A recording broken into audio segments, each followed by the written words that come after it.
According to Sports Daily, Cairo, as president of EFC, you must be excited about the landmark event, which is EFC 50. What are your thoughts? Oh yeah, it's going to be great.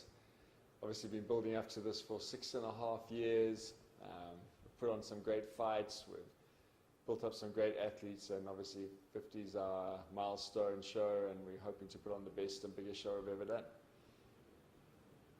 Sun City is an awesome venue. Are you excited about the prospects of having the event at one of the best venues in the country? For sure. Sun City is synonymous with entertainment in South Africa. It's the ultimate destination, and it's great for EFC fans. It's a long weekend. You know, the Thursday is a public holiday, so events on the Friday, fans can come out on Thursday, watch the weigh-in, sleep over, watch the event on Friday, sleep over, make a whole weekend of it. So it's going to be awesome. We've got a whole bunch of friends and people coming out, and people have been going crazy online about the fight card and crazy online about having the first event at Sun City. So we're really looking forward to it. MMA is one of the fastest, if not the fastest growing sports in the world. When you started with EFC, did you ever imagine reaching this milestone? We definitely imagined getting to EFC 50. You know, a lot's been achieved in the last couple of years, which we're obviously very proud of. It's been a lot of hard work by the team. We've got a great team that puts EFC together. I don't think people realize behind the scenes what goes into putting on a live show like EFC. But yeah, we certainly had a vision and a dream of building one of the premium sports brands in Africa, and we still got a lot of work to do to get to where we want to be. Sure. And personally, for you, to get to a level like EFC 50? Yeah, it's been awesome. It's been a great ride. You know, anything. We've learned a lot, we've experienced a lot, but overall we've had a really good time, and we've made a lot of friends and met some great people, and we've been lucky enough to work in something that we're all passionate about and that we love doing. You know, we walk into our office every day, and we often look at each other and we go, we can't believe we get to do this for a living. This is awesome. We get to decide what fights we want to see, and then we put them together, and it's great. The big fight on the night of EFC 50 is the welterweight matchup between Dricus du Plessis and Martin van Staden. What can we expect to see?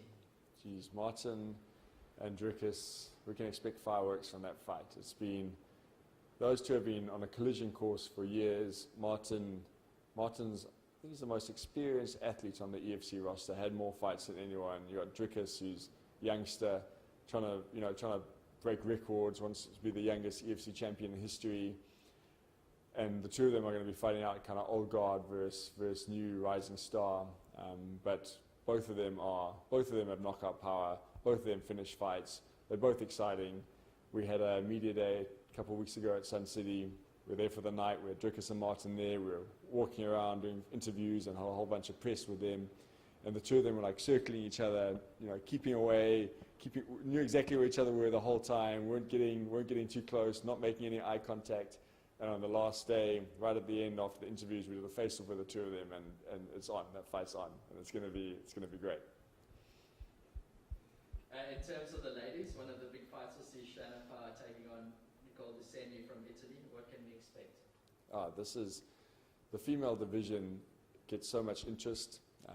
You know, since we launched it, I think it was about a year and a half ago. It's been hugely popular from fans. And we've had so many great female athletes applying to compete at EFC, so we've been really lucky. We've got top athletes from around the world, and we're seeing that in this fight. You know, Shana is one of the best in South Africa. She's fought once at EFC, and she put away Kirsty Davies from the UK in spectacular fashion in the first round, spinning back fist. It was super exciting, TKO victory. But she's going up against Nicole, who defeated another one of South Africa's top athletes, Daniela Lysov. And Nicole's really popular across Europe, huge fan following. So you got two of the top athletes in the female division in the organization going up against each other. This, in many ways, in future could be a title fight. So fans are going to get to see they're in for a real treat at EFC 50. Who's the fighter we should watch out for in the future? If fans want to, if someone asks me who's going to be a future champion, tell them to look out at the first fight on the EFC 50 main card, Hanekom versus Erat. These two are both the future of the light heavyweight division. They are both undefeated in their amateur careers, undefeated as professionals. Hanekom came in, huge name, huge reputation in South Africa, came in and got a dominant first round victory in EFC, and he's going up against one of Conor McGregor's training partners from Dublin in Ireland, flying over here for this fight. First time he's making his EFC debut. And this fight can go either way. They're both top division rugby players, made the conversion to MMA. They're both physical specimens and athletes. And this fight, if you look in 3 years' time, this could be a light heavyweight title fight happening right here.